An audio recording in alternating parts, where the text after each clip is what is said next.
এই ম্যাট্রিক্স গুণনের একটা শর্ত আছে, তুমি সব ম্যাট্রিক্সের সাথে সব ম্যাট্রিক্সকে তুমি গুণ করতে পারবে না। এই শর্তটা কি? এই যে এ বি গুণ করলে নতুন একটা ম্যাট্রিক্স তৈরি হচ্ছে না, এই ম্যাট্রিক্সের মাত্রা আসলে কত হবে সেটা আমরা আগে থেকে গেস করতে পারি। কিভাবে? এখন আমরা হচ্ছে ম্যাট্রিক্সের অ্যাকচুয়াল যে ম্যাট্রিক্স গুণনটা আছে এইটা আমরা হচ্ছে পড়বো, ঠিক আছে? সো ম্যাট্রিক্স গুণনটা আসলে কি বলা হয়? ম্যাট্রিক্স গুণন হচ্ছে যখন আমরা দুইটা ম্যাট্রিক্সকে অ্যাকচুয়ালি গুণ করতে যাব, দুইটা ম্যাট্রিক্সকে যখন আমরা গুণ করি ওটাকে আমরা বলি আসলে ম্যাট্রিক্স গুণন। ম্যাট্রিক্সের ভাগ বলতে কিছু নাই, আমরা ম্যাট্রিক্সের অ্যাকচুয়ালি গুণটাই আমরা করব, বুঝতে পারলাম? এখন এই ম্যাট্রিক্স গুণনের একটা শর্ত আছে, তুমি সব ম্যাট্রিক্সের সাথে সব ম্যাট্রিক্সকে তুমি গুণ করতে পারবে না। এই শর্তটা কি? এই শর্তটা হচ্ছে আমি যে ম্যাট্রিক্স দুটাকে গুণ করতে যাচ্ছি ওদের মধ্যে আমার যে প্রথম যে ম্যাট্রিক্সটা থাকবে সেই ম্যাট্রিক্সের কলাম সংখ্যা দ্বিতীয় ম্যাট্রিক্সের সারি সংখ্যার আমাদের কি হইতে হবে বলো? সমান হওয়া লাগবে। সো এটা কিন্তু আগে বোঝা লাগবে। আগে এটা বুঝো কেমনে গুণ করতে হয়, পরে আমি তোমাকে শেখাচ্ছি। আগে বুঝো গুণ করার শর্তটা কি। গুণ করার শর্তটা হচ্ছে প্রথম ম্যাট্রিক্সের কলাম সংখ্যা দ্বিতীয় ম্যাট্রিক্সের সারি সংখ্যার সমান হওয়া লাগবে। তাহলে দেখো তো আমার কাছে এখানে অনেকগুলো আমি ম্যাট্রিক্স নিয়ে রাখছি। এই ম্যাট্রিক্সের অর্ডার কত? 2/3। তার মানে আমি যদি এখন এ বি গুণ করতে যাই, এর সাথে বি গুণ করা মানে কি? A B. এখন আমাকে বলো তো এ বিটা কি আমি গুণ করতে পারবো? আমি সবার আগে শর্তটা, তুমি যতটুকু শিখলা অতটুকুর মধ্যে অ্যান্সার দেওয়ার চেষ্টা করো। এ বি কি আমি গুণ করতে পারবো? আমাকে শর্তটা পড়তে হবে। শর্ত কি বলছে? আমার প্রথম ম্যাট্রিক্সকে এ, তাহলে প্রথম ম্যাট্রিক্সের কলাম সংখ্যা কত? 3। এটা প্রথমটা সারি, এটা কলাম না? প্রথম ম্যাট্রিক্সের কলাম সংখ্যাটা দ্বিতীয় ম্যাট্রিক্সের সারি সংখ্যার কি হওয়া লাগবে? সমান হওয়া লাগবে। তখন তুমি কি করতে পারবা? এ বিকে গুণ করতে পারবা।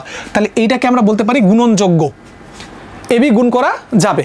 এখন আমি যদি তোমাকে বলি যে ভাইয়া বি এ কি গুণ করা যাবে? দেখো তো বি এর মধ্যে বি কোন ম্যাট্রিক্স? বিটা হচ্ছে প্রথম ম্যাট্রিক্স। এখন প্রথম ম্যাট্রিক্সে বি এর জন্য দেখো, বি এর জন্য বি এর অর্ডারটা কত? বি এর অর্ডারটা আসলে 3/3, তাই না? বি এর অর্ডার আসলে 3/3। খেয়াল করো, বি এর অর্ডার আসলে 3/3। এখন এর সাথে তুমি যখন এ কে গুণ করতে যাচ্ছ, এর অর্ডার কিন্তু 2/3।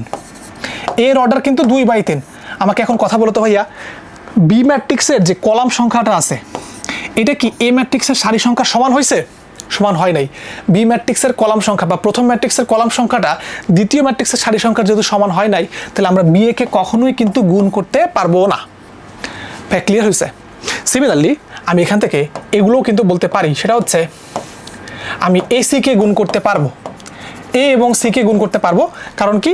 এই দেখো এ ম্যাট্রিক্স মানে হচ্ছে প্রথমটা, তাহলে প্রথম ম্যাট্রিক্সের কলাম সংখ্যা দ্বিতীয় ম্যাট্রিক্সের সারি সংখ্যা সমান আছে, তাই না? আমি আরেকবার লিখে দিচ্ছি যে এইটা লাস্ট, এইটা ঠিক আছে? এই দুটো আমি যদি লিখে দিই এসি, এই যে এসির জন্য এটা এসি, এর অর্ডার কত? 2/3। সি এর অর্ডার কত? 3/2। এদেরকে গুণ করা যাবে? উত্তর হচ্ছে যাবে। সিমিলারলি আমি কি সি এ কে গুণ করতে পারবো? উত্তর হচ্ছে সি এ কেও আমি গুণ করতে পারবো। কেন? কারণ দেখো সি ম্যাট্রিক্সের অর্ডার কত আছে? এটা হচ্ছে 3/2। এ ম্যাট্রিক্সের অর্ডার কত? 2/3। তো দেখো প্রথম ম্যাট্রিক্সের কলাম এই যে লাস্টেরটা এবং দ্বিতীয় ম্যাট্রিক্সের যে ফার্স্টেরটা, এটা কি সমান? যদি সমান হয় তাহলে এটাকে গুণন করা যাবে। তো সিমিলারলি তুমি আসলে এগুলো চেক করে দেখো যে এ ডির মানটা কি বের করা যায় কিনা, তারপরে ডি এর মানটা কি বের করা যায় কিনা, তারপরে সি ডির মানটা কি বের করা যায় কিনা বা গুণ করা যায় কিনা। জাস্ট তুমি এতটুকু বলবো যে গুণ করা যায় কি যায় না, যা পড়লে অতটুকুর মধ্যেই। আবার তুমি এটা বের করে দেখাবা ডিসির মানটা কি আসলে বের করা যায় কি যায় না। আরও যতগুলো ম্যাট্রিক্স বানানো যায় তুমি সবগুলো আসলে চেক করে দেখবা যে আমাদের কি গুণন যোগ্য কি যোগ্য না। এখানে কিন্তু অনেকগুলো ম্যাট্রিক্স আমি তোমাদের জন্য দিয়েই রাখছি। ক্লিয়ার হয়েছে? আচ্ছা, এবার আসো আমরা গুণ তো করলাম, এ বিতেও গুণ করলাম। দেখো আমি এখান থেকে নিয়ে আসবো, কাকে নিয়ে আসবো? দেখো আমাদের এর মাত্রা কত ছিল? 2/3, তাই না? আমি লিখে রাখি। আমাদের মনে করো একটা ম্যাট্রিক্স আছে এ ম্যাট্রিক্স, তাহলে এ ম্যাট্রিক্সের মাত্রা আসলে 2/3। আবার এখানে বি ম্যাট্রিক্স ছিল, বি ম্যাট্রিক্সের মাত্রাটা আসলে 3/3। তো গুণ করাটা পরে শেখাচ্ছি, আগে এগুলো শিখে রাখো। এখন আমি তো জানি যে এ বিটাকে আমরা গুণ করতে পারি, অ্যান্ড গুণ করার পরে এই যে এ বি গুণ করলে নতুন একটা ম্যাট্রিক্স তৈরি হচ্ছে না, এই ম্যাট্রিক্সের মাত্রা আসলে কত হবে সেটা আমরা আগে থেকে গেস করতে পারি। কিভাবে? আমি তোমাদেরকে আসলে শর্টকাটটাকে দেখাই দিচ্ছি, তারপরে আমরা এটা ফিল করবো মানে অঙ্ক করার সময়। তো এ বির মাত্রাটা অ্যাকচুয়ালি হবে হচ্ছে আমাদের এ বি এর যে মাত্রাটা বা অর্ডারটা, এটা অ্যাকচুয়ালি হবে এই দেখো যে এই 3 বাদ আলটিমেটলি হবে এই যে প্রথম ম্যাট্রিক্সের সারি এবং দ্বিতীয় ম্যাট্রিক্সের কলাম যতটুকু তত হবে, তার এটা হবে 2/3। আবার বুঝো, আবার একটু বুঝো। দেখো মনে করো আমার কাছে একটা এ ম্যাট্রিক্স দেওয়া থাকলো, এর মাত্রাটা আসলে 4/7, ঠিক আছে? আমার কাছে একটা বি ম্যাট্রিক্স দেওয়া থাকলো, এটার মাত্রা আসলে 7/3। তাহলে এ বিকে যখন আমরা গুণ করব তখন তার মাত্রাটা কত হবে? এই 7 7 আউট, এটার মাত্রাটা হবে 4/3। আশা করা যাচ্ছে তুমি মাত্রা কেমনে বের করে, মানে গুণফলের যে মাত্রাটা, গুণ করার পরে তার মাত্রাটা কত হয় সেটা তুমি বের করতে পারবা। তাহলে এখন আমি একটু তোমাদেরকে সামারাইজ করি।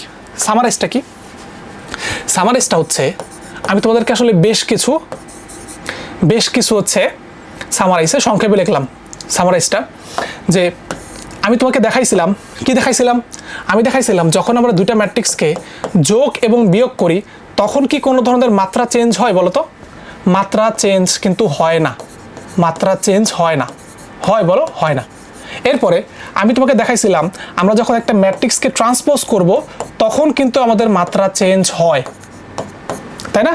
চেঞ্জ কিন্তু হয়। যোগ বিয়োগ করলে কোনো ধরনের মাত্রা চেঞ্জ হবে? হবে না। ট্রান্সপোজ করলে মাত্রা চেঞ্জ হবে।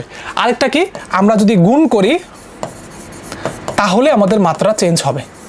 তাহলে আমাদের কি হবে বলো তো? মাত্রাটা চেঞ্জ হবে, মানে অর্ডারটা চেঞ্জ হবে, চেঞ্জ হয়, খেয়াল রাখতে হবে।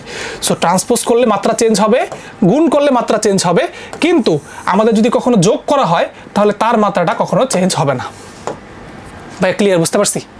যোগ অথবা বিয়োগ করলে, দুটা ম্যাট্রিক্সের যোগ অথবা বিয়োগ করলে মাত্রা চেঞ্জ হয় না, গুণ করলে মাত্রা চেঞ্জ হবে, এবং আমি যদি ট্রান্সপোজ করি তাহলে মাত্রা চেঞ্জ হবে। ট্রান্সপোজ করলে কি হয়? মনে করো আমার কাছে একটা এ ম্যাট্রিক্স আছে, তার মাত্রাটা আসলে 2/3। আমরা গতকালকে দেখছিলাম এটাকে যদি আমি ট্রান্সপোজ করে ফেলি তাহলে তার মাত্রাটা কত হবে? 3/2 হবে।